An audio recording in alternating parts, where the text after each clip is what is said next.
Hello and welcome to the Flourishing Introvert Talks with me, Jo Rawbone. This is the podcast that celebrates the natural gifts of introverts so that we can flourish in all situations.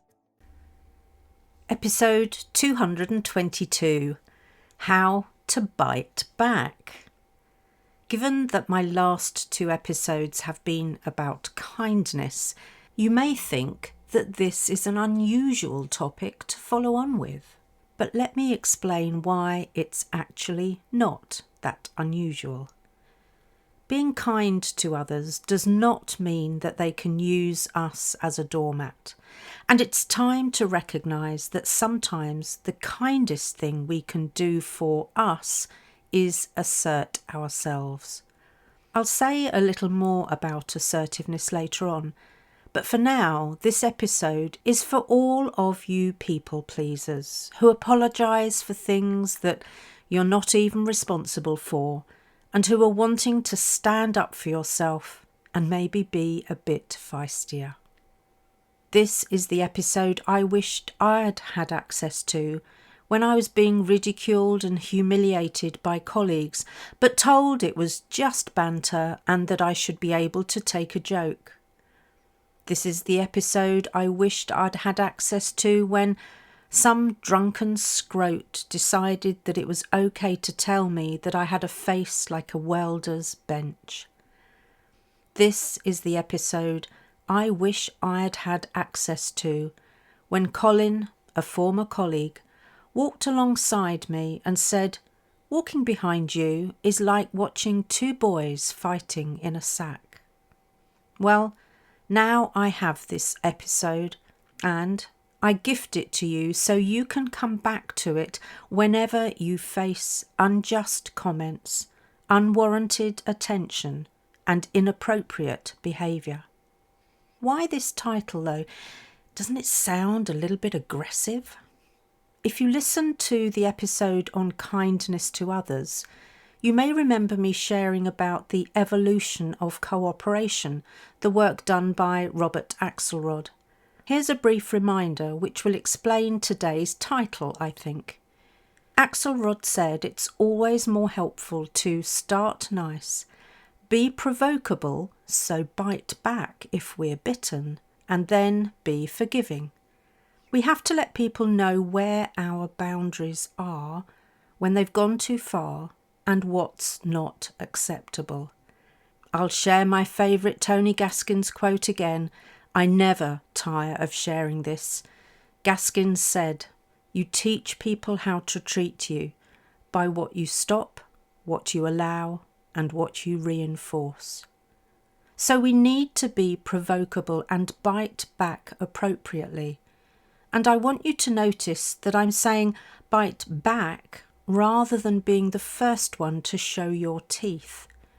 If you started nice and the other person didn't, don't be afraid to bare your teeth and then intentionally move on to forgiving as quickly as is reasonable.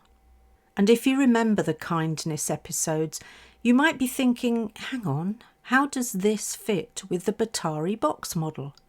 After all, I said, if I want to change how someone else is behaving, I need to reflect on my own attitude and behaviour. Correct. It's perfectly aligned as I'm showing through my behaviour that the rawbone doormat is no more. It was consigned to the scrap heap when I stopped being a perpetual people pleaser. So who am I being kind to by asserting myself? Well, me for starters, and potentially others. How so, I hear you cry? Well, let me ask you this.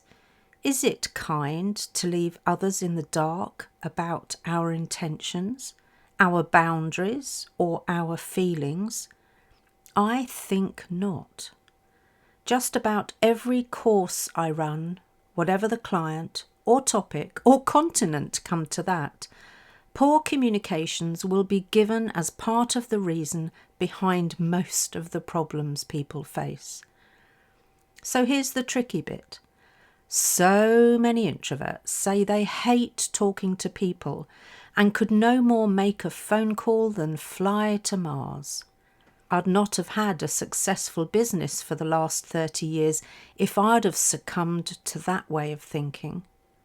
How will it ever be possible for communication to improve if introverts keep telling themselves we're not good at communicating, so we won't do it? Let's remind ourselves that communication is so much more than talking. It's how we listen and the intention we bring to that listening. Are we really listening to understand or just to respond? Are we devoting our full attention to the speaker so that we pick up more than the words they're using? What non-verbal messages are we sending? How thoughtful and relevant are the questions we're asking? Why does all of this matter? Well, if you want to bite back or assert yourself, it's best done with your whole self, not just with a few words thrown in someone's direction. Now, I know I've covered this before, but it's important to remind ourselves of the definition of assertiveness. And the definition I've used for years was derived from Ken and Kate Back's work. My working definition is that assertiveness is standing up for your rights and needs whilst respecting the rights and needs of others. That's what you're doing when you bite back. You're not discounting or denying another person their rights, but nor are you denying or discounting your own. Over the years, I created my own ABC of biting back that allowed me to ditch my people-pleasing ways. Do you want to hear them? A is for assertiveness, B is for bravery, and C is for confidence. And of course, they are interdependent. If you remember me talking about confidence in previous episodes, you'll probably remember me saying that I believe bravery is the necessary precursor to confidence. And you need confidence and bravery to be assertive. So these really are a beneficial trinity to implement. What this simple ABC has allowed me to do on many occasions is disrupt power dynamics that seem to have become the accepted norm. I have been in situations where people seem to thrive on what they considered to be the imbalance of power. They felt it was okay to overstep boundaries and expected me to be submissive. Situations like that taught me invaluable lessons, which have shaped who and how I am today. And for that, I am thankful. I have now claimed agency, enabling me to challenge the status quo and rattle cages. And I'm able to bite back with dignity and without malice. I've always said that if I had my time again, I wouldn't change a thing, because what I've experienced, and much of it was very messy, has made me who I am. So the ability to bite back and be kind can happily coexist in us all. That symbiotic pairing helps us to set and hold boundaries firmly and with compassion. It enables us to invite respectful and transparent communications. It enables us to preserve self-respect, self-esteem and dignity. It encourages the rightful taking of responsibility. And lastly, it enables us to build stronger relationships with a healthy respect for the power dynamics.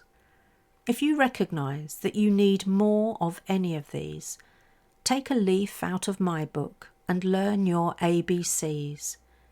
Embody, practice and experiment. Things may not always go perfectly as you start, but with each new attempt, you'll find yourself feeling stronger and reaping the rewards.